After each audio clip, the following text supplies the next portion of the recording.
Kitchen. My name is Tamisha, and here on my channel, I love to share recipes and everything food related with you. So today, guys, it is all about the greens.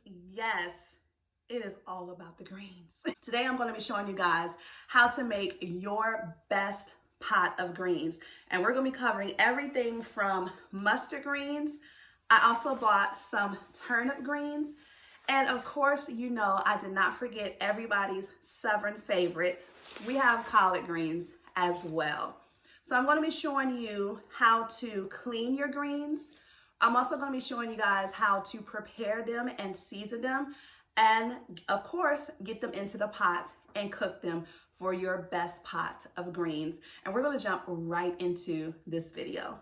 First, I want to talk about the difference in the flavoring and texture for the greens that we picked out today. Starting with our turnip greens. So for our turnip greens are actually the green leafy tops from your turnips. So you can see that they're very flimsy and thin. To me, the turnip greens are more of like a bitter flavor profile, has a slight amount of spice to it, but not overbearing. And because they're so thin, they don't take as long to cook. Then we're also moving right along to our collard greens, which, you know, most people generally do recognize. But as you can see, the collard green has a nice, broad and firm leaf. It's a lot thicker in texture.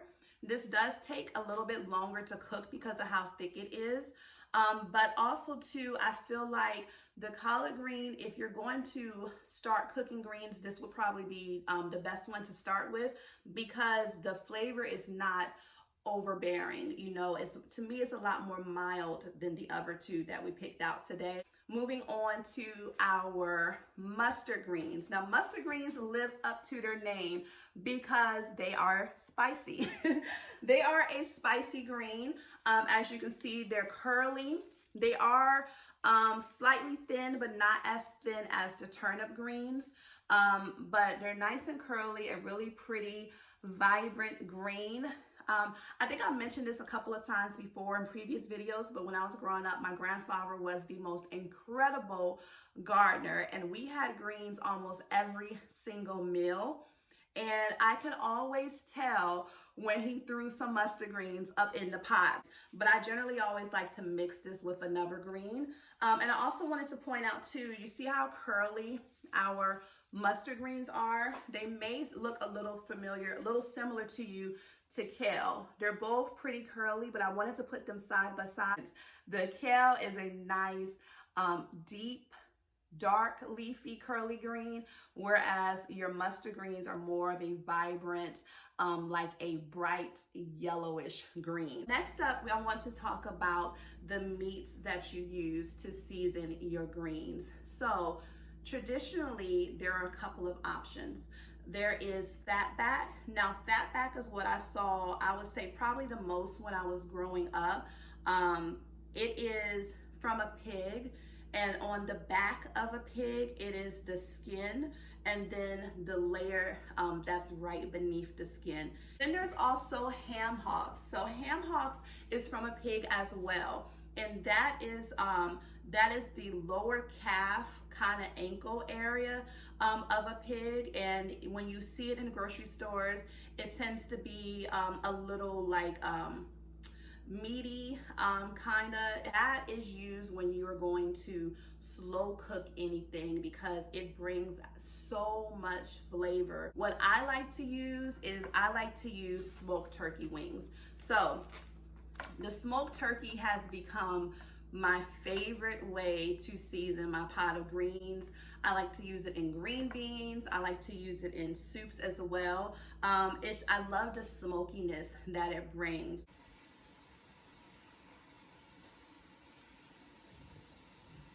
So if you can see into the pot, I have my turkey wings in there as well as my onion. So what I'm going to do now is add in my broth. Got that defrosted. And I'm just going to add just a few seasonings to this. Just some garlic powder,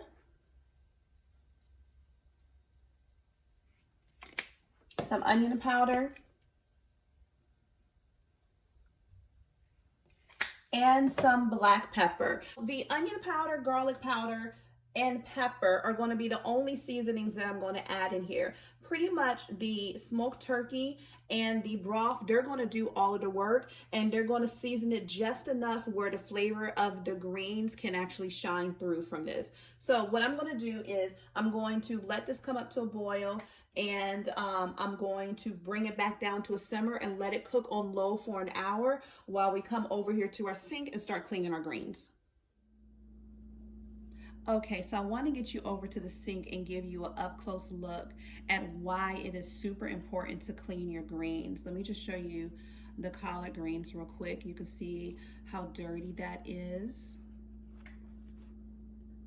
And then right here, some dirt behind there. Also on our, now this is really dirty, these are our turnip greens, and it's just a bunch of sand and dirt on these, and all in the grooves and everything of our leaves. You've got to clean that off of there, because if not, it's going to end up in your pot and your pot of greens, and you definitely don't want that. So the best way to do this, you can do it a few ways. You can fill up your sink and just soak your greens and give them a good, like, vigorous shake in your water several times. Do that, drain it, fill it back up, and then do it again. Or you can fill up a bowl, however you want to do it. You just want to continue to wash and repeat until all of your water runs clean and you no longer see, even with touching it, like I can feel my hands are like gritty. So until you no longer see any dirt in your sink or in your bowl, and that your hands feel, though you don't feel the dirt on your fingers when you're done. So I used to have to clean the greens for my grandfather, and every time I would think that the greens were clean, I'd be like, okay, I'm finished. He'd be like, no, go clean them again. So when you think that your greens are done, clean them one more time just to be sure.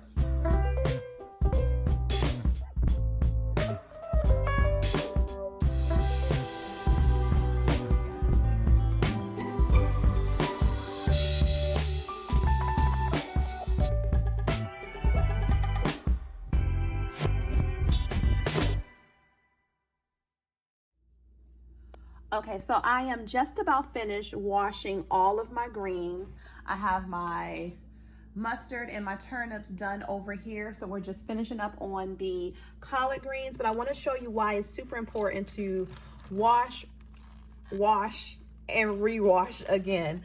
So this is my third round on the collard greens, and you see all of that dirt down there in the sink. This is why it's so important to keep going. Keep going. So I'm about to rinse this again and give it 1 to 2 more washes, and then we will be ready to go. Our greens are good and clean. All the dirt and grit are gone. We have a nice, fresh, clean greens to work with. So now it's time to prepare them. Now I've already worked on all of the other greens, but I did save a couple of leaves so that I can show you what we need to do next. So as you can see on the back of the collard greens, you have this long stem right here. This stalk is actually pretty tough. You can cook your greens with the stalk on. I don't recommend it though, just because it's tough in texture. It's a bit more chewy than your greens. So what we need to do is we need to remove that stalk from the back of our greens. It is actually pretty simple. All you're going to do is just kind of bend your leaf over, and you're going to do it the same way for all of your greens, whether you're using collard greens, kale, mustard greens, or turnips. And you're just going to take that stalk and just rip it off all the way down. What it leaves you with is your leaf, just like this, okay?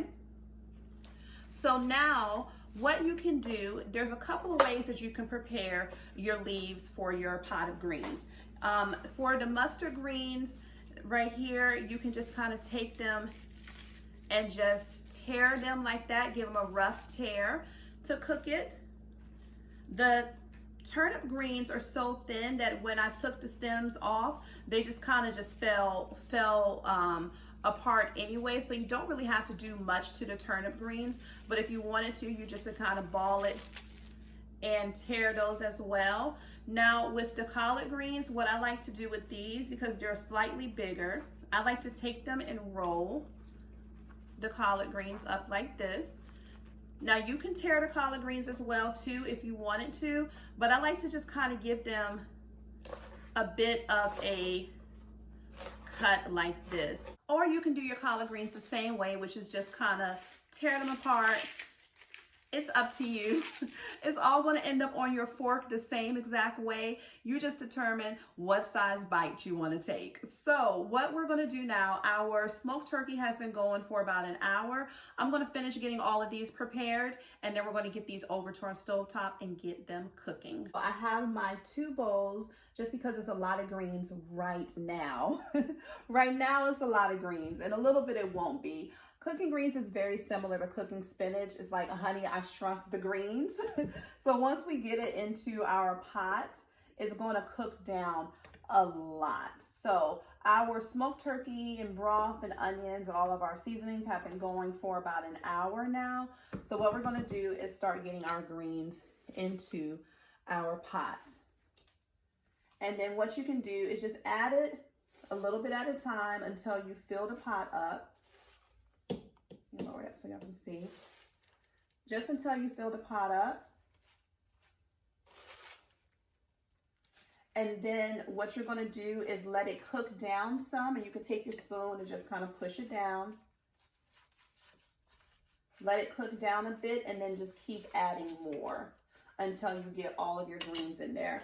And honestly, if you're not cooking more than the amount of greens that I'm cooking right now, you won't need a pot much bigger than what I have right here. Now, if you're doubling this or you're cooking, you know, a big, what my grandmother used to call a big mess of greens. If you're cooking a big mess of greens, then you may want to have a bigger pot.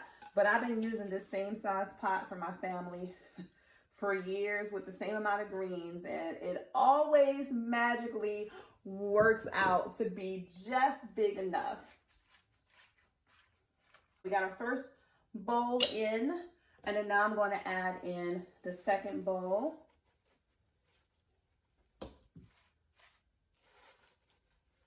And like I said, just put it in until you get all the way to the top. And then just push it down some more.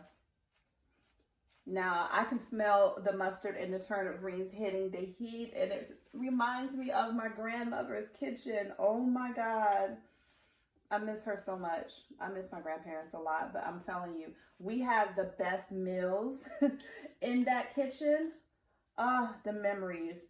It's just something about cooking different meals and different food that always takes you back to certain childhood memories. And being in my grandmother's kitchen, eating my grandfather's greens that he grew himself, the best.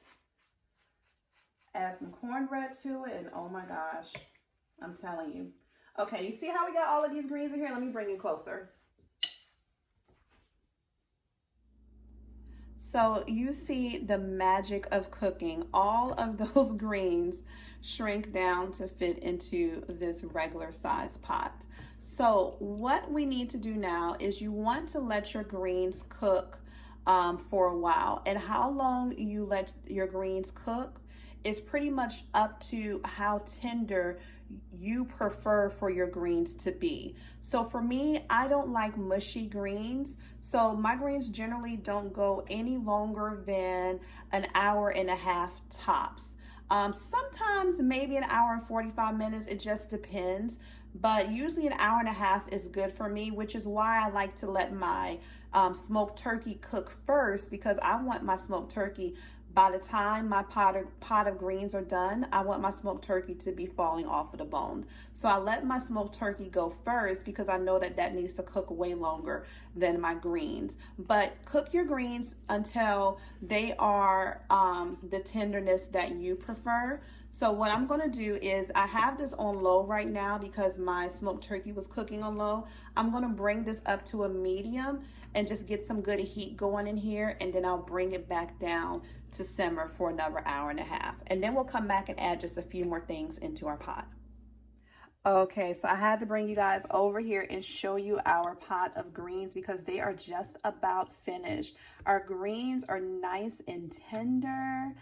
Look at our smoked turkey. It's starting to fall off of the bones just the way I like it. And then guys, look at all that good pot liquor right there. Look at all that good pot liquor. Now listen, if you know what pot liquor is, comment down below and let me know. I'm not going to say anything, but I want to know if you guys know, like I know, what pot liquor is. But yeah, guys, this is looking so good. Now, what I would say is at this point is where you want to adjust your seasoning. So give it a good taste. Make sure that it tastes the way that, that you like it. If it doesn't, you need to add a little bit more salt. Go ahead and add it. I have a few things that I like to add to my greens. I'm gonna take you over to the countertop and show that to you real quick. Our pot of greens is finishing up. I should be done in about 5 more minutes, but I wanted to come over here to the countertop real quick and show you just a few of my favorite toppings or additions that I like to add to either my own individual bowl of greens or to the pot. So what I really love to add to my greens, I love vinegar. Now you can either use just a plain white distilled vinegar. I prefer apple cider vinegar. I just like the taste of it. And so 1 capful to your bowl is more than enough if you like vinegar. If you don't, you know, you could just leave it alone. Also, we like it a little spicy over here. So what I like to do, I actually need to go over to the counter and do it to the stovetop and add just a little bit of this crushed red pepper flake. Not too much, but we like a little bit of kick. So I'm just gonna add a little bit of red pepper flake to it. But also, guys, too, okay, so you already know I'm about to pick up, right? We need some hot sauce on our greens, okay? We need hot sauce. I'm so upset with myself tonight that I started this pot of greens and did not even check to make sure that I had some cornbread in the house, but that's okay. I have a puppy down here. I have a puppy down here with a squeaky toy. Here is our bowl of greens. I wanted to say thank you guys so much for tuning in to another video. If you made it to the end, I appreciate you. I got my fork, I got my hot sauce, and that is a wrap for tonight. Until the next recipe, guys, stay safe. There is that squeaker again. Oh my gosh. Stay safe, guys. Thank you so much for watching.